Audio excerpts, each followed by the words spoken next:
Welcome to the Learning Pines YouTube. We hope this video helps. You begin by attaching a dedicated external drive with enough free space to hold the system image. This must match or exceed the used space on C.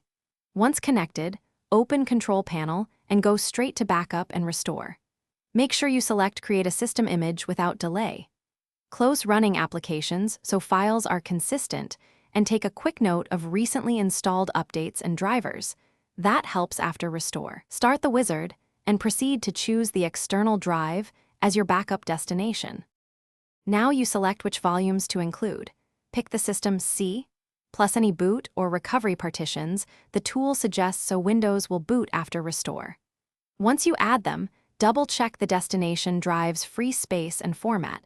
Using an external USB drive is more reliable and faster than a network share for the initial image.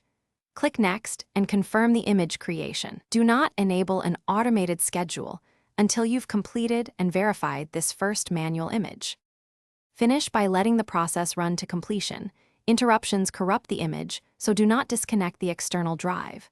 When it finishes, create a system repair disk or a USB recovery stick. That's essential for restoring the image.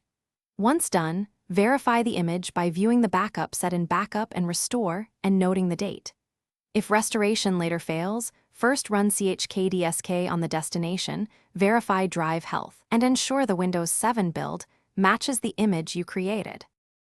Thanks for watching. Consider subscribing if we helped you.